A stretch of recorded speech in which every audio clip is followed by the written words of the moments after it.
नमस्कार दोस्तों। आइए सुनते हैं मुंशी प्रेमचंद्र द्वारा लिखी कहानी नैराश्य लीला। एक बार की बात है, अयोध्या में एक सम्मानित पंडित रहते थे जिनका नाम था हृदयनाथ। भले ही उनके पास बहुत धन दौलत ना था, लेकिन वे थोड़े में ही संतोष रखते थे। हालांकि उनके पास जो कुछ मकान थे, उनसे आने वाले किराए से उनका जीवन गुजर बसर हो जाता था। किराया बढ़ाने के साथ ही उन्होंने एक सवारी खरीद ली थी। जिंदगी का तजुर्बा होने के बाद भी किस तरह से जीवन यापन करना है, इसका बहुत कम ज्ञान था उन्हें। जैसे वे थे, वैसी ही उनकी पत्नी जागेश्वरी थी। उन्हीं की तरह समाज के रीति रिवाजों से डर कर रहने वाली। दोनों के विचार कभी अलग नहीं हुए। पत्नी के लिए पति की आज्ञा ही सर्वोपरि थी। जागेश्वरी भगवान शिव की उपासना करती थी और हृदयनाथ जी वैष्णव थे, लेकिन दान व्रत आदि में दोनों की समान श्रद्धा थी, यानी कि धर्मनिष्ठ थे। उनकी एक पुत्री थी, कैलाश कुमारी, जिसकी शादी उन्होंने 13 साल में ही कर दी थी। अब उन्हें उससे एक पुत्र की लालसा थी, जिसके नाम से वे अब सब कुछ करके धर्म ध्यान में लग जाना चाहते थे। शायद भाग्य को ये मंजूर ना था। कैलाश कुमारी की शादी के बाद ही उसके पति की मौत हो गई और वो विधवा हो गई। पूरे घर में शोक का माहौल था, लेकिन कैलाश कुमारी, जिसे विवाह का मतलब ही नहीं पता था, वो अपने माता पिता को रोता हुआ देखते तो खुद भी रोने लग जाती। उसे नहीं पता था कि वे क्यों रो रहे थे। वह तो सिर्फ अपने माता पिता को रोते देखती तो उनका अपने प्रति प्रेम देखकर रोने लग जाती। उस बेचारी को तो पति का मतलब भी नहीं मालूम था। वहीं जब भी माता पिता अपनी बेटी का चेहरा देखते तो दुख से और रोने लगते थे। कैलाश कुमारी को लगता कि महिलाएं पति की मृत्यु के बाद इसलिए दुखी होती हैं क्योंकि पति महिला और बच्चों का पालन पोषण करता है। ऐसे में उसे चिंता करने की क्या ज़रूरत, क्योंकि उसके पास तो उसके माता पिता हैं जो उसकी सारी इच्छाएं पूरी कर सकते हैं। कैलाश कुमारी को बस ये दुख था कि उसकी सहेलियां भी उसके साथ खेलने न आती। वह जब माँ से सहेलियों को बुलाने की आज्ञा लेने जाती तो माँ फूट फूट कर रोने लग जाती। इसलिए उसने माता के पास जाना छोड़ दिया और अकेले बैठकर किस्से कहानियाँ पढ़ा करती। उसके अकेले रहने से माता पिता को लगा कि बेटी बहुत दुखी है और अकेले रहकर शोक मना रही है। एक दिन पिता हृदयनाथ ने अपनी पत्नी से कहा कि मेरा मन करता है कि यहाँ से कहीं दूर चला जाऊं। अब मुझसे बेटे का दुख देखा नहीं जाता। जागेश्वरी, मैं भी यह सब नहीं देख सकती। भगवान, मुझे अब और नहीं जीना है। हृदयनाथ, अब हमारी बेटी दुखी रही तो बहुत बुरा होगा, हमें कुछ करना चाहिए। जागेश्वरी ने कहा, मेरी तो कुछ समझ में ही नहीं आ रहा, आप ही बताइए। हृदयनाथ, हम लोगों को इस प्रकार से मातम मनाना छोड़कर उसका दिल बहलाना चाहिए। तुम उसका मन कुछ न कुछ मनोरंजन करके बहला दिया करो। जागेश्वरी, हाँ, मैं ऐसा ही करूँगी। पहले तो मैं उसे देखकर रो पड़ती थी, लेकिन मुझे खुद को संभालकर उसका शोक दूर करना होगा। हृदयनाथ बोले, अब मैं भी उसके दिल को बहलाने वाले प्रयास करूँगा। हमें उसे हर समय मनोरंजन में लगाए रखना होगा। दोनों ने ऐसा विचार बनाया और फिर कैलाशी के लिए मनोरंजन का सामान इकट्ठा करना शुरू कर दिया। इससे हंसते हुए बात करना, घुमाने ले जाना, नदी में नाव की सैर कराना, रोज थिएटर ले जाना, नए नए नाटक दिखाना उनकी दिनचर्या का हिस्सा था। हृदयनाथ भी कभी उसे कश्मीर के दृश्य, कभी स्विट्जरलैंड की झांकी और झरने दिखाते तो कभी ग्रामोफोन पर गाने बजाकर सुनाते। कैलाश कुमारी इन सब के खूब मजे लेती। अब उसकी सहेलियां भी आने लगी थीं। इस प्रकार कुछ साल कैसे निकल गए पता ही नहीं चला। कैलाशी को इन सब की आदत हो गई थी और अब बिना इन सब के एक दिन भी चैन से नहीं रह पाती थी। उसे थिएटरों और फिर सिनेमा, उसके बाद मैस्मरिज्म और हिप्नोटिज्म वाले नाटक की आदत हो गई थी। साथ ही में ग्रामोफोन पर आने वाले नए रिकॉर्ड भी सुनने लगी और नए संगीत की लत भी पड़ गई थी। उसे अब बाहरी दुनिया से कोई मतलब नहीं था। वह तो अपने काल्पनिक संसार में डूबी रहती थी। कैलाशी अपनी सहेलियों से भी घमंड भरी बातें करती और कहती कि यहाँ के लोगों को जिंदगी जीना नहीं आता है। जीवन तो विदेशों के लोग जीते हैं मनोरंजन के साथ, इसलिए वो इतना खुश रहते हैं। किसी भी कार्यक्रम में माँ और बेटी साथ जाते थे। उनका इस प्रकार से बाहर घूमना और सैर सपाटा लोगों से देखा नहीं गया। लोगों का मानना था कि विधवा औरत को सिर्फ पूजा पाठ, तीर्थ व्रत करने चाहिए। ये मनोरंजन के साथ उनके लिए नहीं होते हैं। कैलाशी के माता पिता को शर्म करना चाहिए और इस प्रकार से अपनी बेटी को सिर पर चढ़ा रखा है। महिलाएं बोलती, बाप तो ठीक है, लेकिन माँ ने तो बिल्कुल भी नहीं सोचा कि दुनिया वाले क्या कहेंगे। इस प्रकार से लोगों में बातें होने लगी। लेकिन एक दिन सभी स्त्रियों ने जागेश्वरी के यहाँ जाने का फैसला किया। उनके जाने पर जागेश्वरी ने बड़े ही आदर सत्कार से उनका स्वागत किया। फिर कुछ देर यहाँ वहाँ की बातें करने के बाद एक स्त्री ने कहा, बहन, तुम तो आराम से हो, तुम्हारे दिन हंसी खुशी निकल जाते हैं। हमारे लिए तो हर दिन पहाड़ जैसा कटता है। तभी दूसरी औरत ने कहा, आखिर तुम्हारे पास इतना समय कैसे मिल जाता है? हमारा दिन तो चूल्हा चक्की करते हुए ही निकल जाता है। जब समय मिलता है तो कभी बच्चों को संभालो तो कभी घर वालों को। हम तो पूरी कठपुतलियों जैसे नाचते रहते हैं। तभी तीसरी औरत ने व्यंग्य करते हुए कहा, इसमें सोचने वाली क्या बात है? यह सब करने के लिए जागेश्वरी जैसा कलेजा चाहिए। तुम लोग तो राज सिंहासन पर बैठने के बाद भी रोती रहोगी। इस बात पर एक वृद्ध महिला बोल उठी, ऐसा दिल किस काम का, जो दुनिया कितना भी मजाक उड़ाए फिर भी किसी को कोई फर्क ना पड़े। वह दिल किसी पत्थर से कम नहीं। हम गृहिणी हैं और हमारा काम गृहस्थी को संभालना है, मौज मस्ती करना नहीं। महिलाओं के द्वारा इस प्रकार मजाक उड़ाए जाने पर जागेश्वरी ने अपना सिर नीचे कर लिया। महिलाओं का काम हो चुका था। उनका उद्देश्य उनके मन को तड़पाना था। जागेश्वरी को सबक मिल चुका था। महिलाओं के जाने के बाद उसने यह सब अपने पति से कहा। वे मायूस होकर बोलने लगे, अब क्या करें? जागेश्वरी, आप ही कुछ विचार करो। हृदयनाथ लंबी सांस छोड़ते हुए बोले, पड़ोसियों ने मजाक उड़ाया है और यह एक दिन होना ही था और यही सही भी है। मुझे खुद पता चल रहा है कि कैलाशी के हाव भाव बहुत बदल गए हैं। विधवाओं का ये सब करना ठीक नहीं है। अब यह सब बंद करना होगा। जागेश्वरी टोकते हुए बोले, पर कैलाशी को तो इन सब की आदत हो गई है, कैसे रहेगी वे इनके बिना? हृदयनाथ, हमें यह सब रोकना पड़ेगा। धीरे धीरे घर का माहौल बदलने लगा। हृदयनाथ शाम को ग्रामोफोन की जगह धर्म ग्रंथ पढ़कर सुनाने लगे।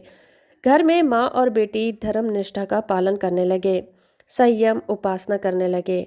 गुरुजी ने कैलाशी को दीक्षा दी और सभी महिलाओं ने वहां आकर उत्सव मनाया।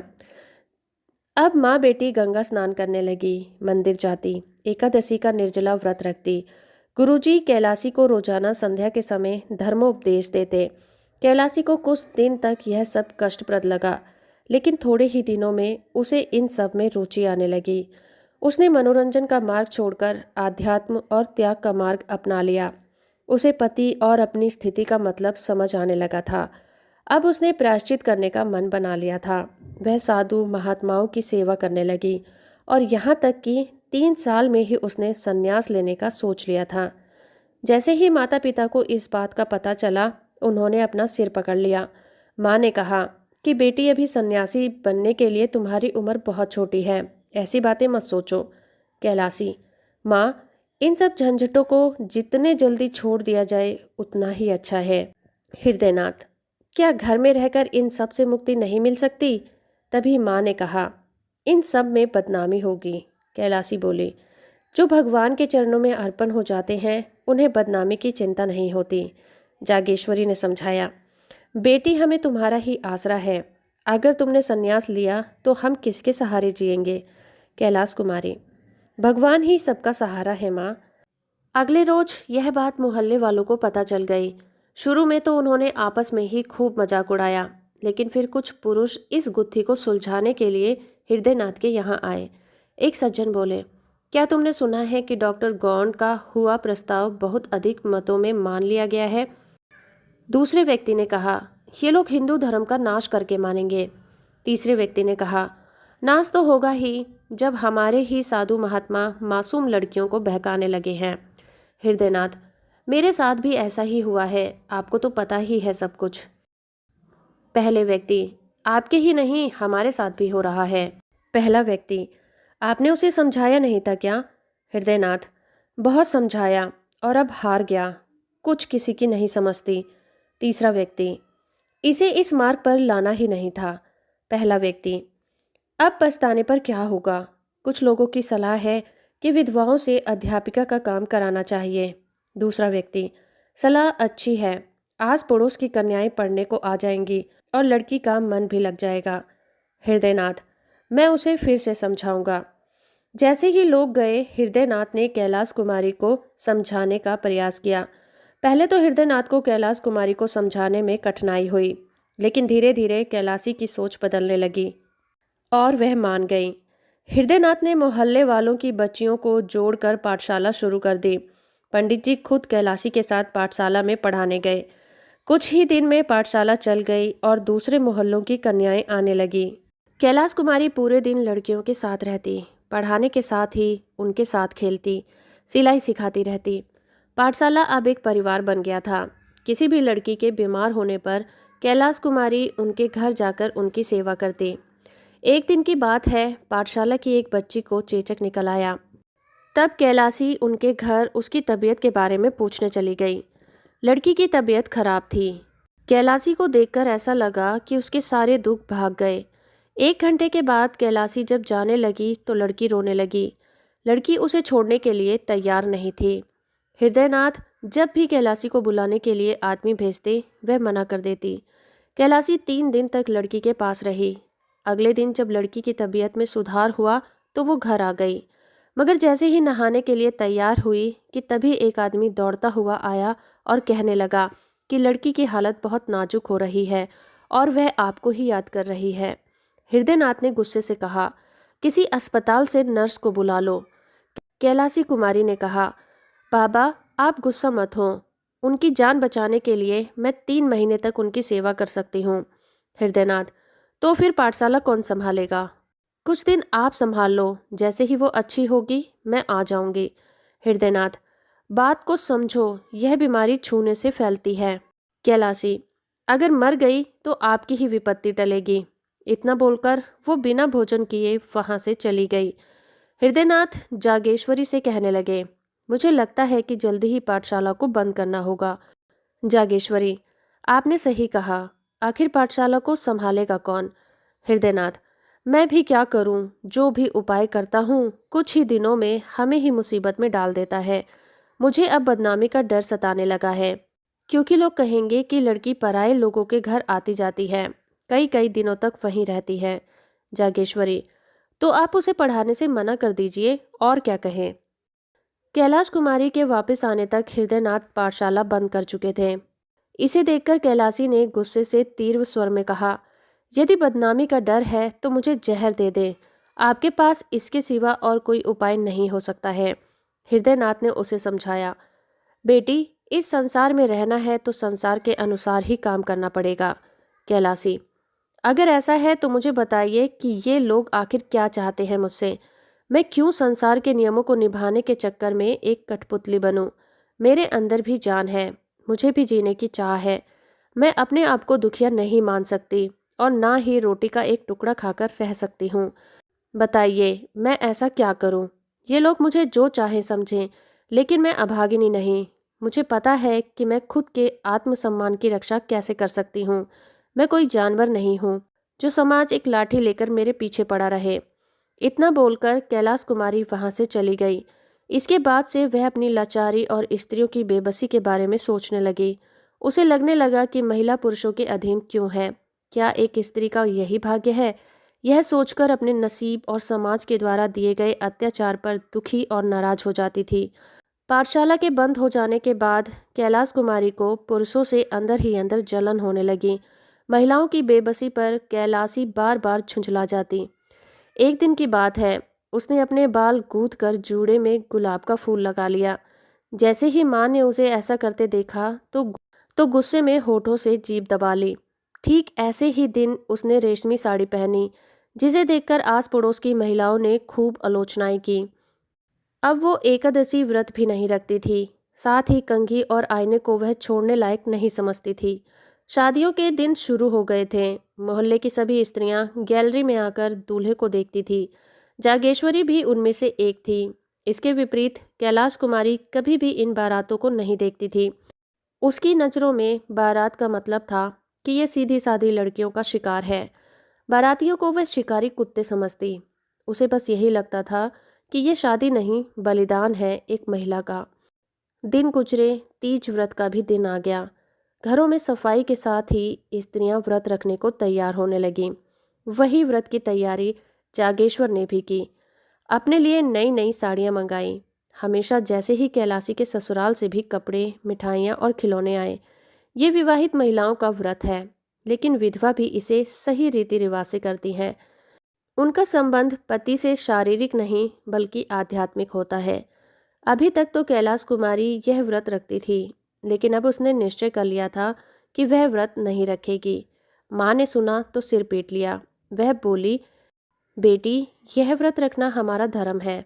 कैलाशी, अगर ये धर्म है तो पुरुष महिलाओं के लिए क्यों व्रत नहीं रखते? जागेश्वरी ने कहा, पुरुषों में इनको निभाने की रीत नहीं है। कैलाशी बोली, वो इसलिए कि जितनी महिलाओं को मर्दों की जान प्यारी है, उतनी ही मर्दों को महिलाओं की प्यारी नहीं होती। नागेश्वरी, तू ही बोल कि महिलाएं मर्दों की बराबरी करें भी तो कैसे? उसका धर्म है अपने पति की सेवा करना। कैलाश कुमारी, यह मेरा धर्म नहीं है। मेरा धर्म केवल आत्मरक्षा है और कुछ नहीं। जागेश्वरी, बेटी, एक बार फिर सोच ले, गजब हो जाएगा। क्या कहेगी ये दुनिया? कैलाश कुमारी, क्या माँ, आप फिर उसी दुनिया को लेकर बैठ गई। मुझे खुद की आत्मा के अलावा किसी का डर नहीं है। हृदयनाथ को जागेश्वरी ने यह बातें बताई तो वे चिंता में डूब गए। उनके मन में हुआ, क्या मतलब है इन सब का? क्या उसके अंदर आत्मबोध हुआ है, फिर ये सब नैराश्य है? वैसे भी जब धनहीन व्यक्ति का कष्ट दूर नहीं होता तो लाज को छोड़ ही देता है। इसमें कोई शक नहीं कि नैराश्य यानी कि निराशा ने ही यह रूप ले लिया है। इससे दिल के सारे कोमल और अच्छे भाव खत्म होने लगते हैं और अचानक अलग सा बदलाव होने लगता है। इंसान जग हंसाई पर ही गौर नहीं करता। उसके लिए दुनिया में मानो सारे रिश्ते ही टूट जाते हैं। इसी को नैराश्य यानी निराशा की आखिरी स्थिति माना जाता है। हृदयनाथ अपने विचारों में खोए हुए थे। तभी जागेश्वरी ने पूछा, अब क्या करोगे? हृदयनाथ ने कहा, क्या बताऊं अब? जागेश्वरी ने फिर पूछा, आपके पास कोई और उपाय है क्या? हृदयनाथ ने असहाय होते हुए कहा, अब तो एक ही उपाय हो सकता है, लेकिन उसके बारे में बात नहीं कर सकता। तो अभी आप सुन रहे थे मुंशी प्रेमचंद्र द्वारा लिखी कहानी नैराश्य लीला। कहानी और मेरा प्रयास अगर आपको अच्छा लगा है तो आप इस वीडियो को लाइक, शेयर और चैनल को सब्सक्राइब करना बिल्कुल मत भूलिएगा।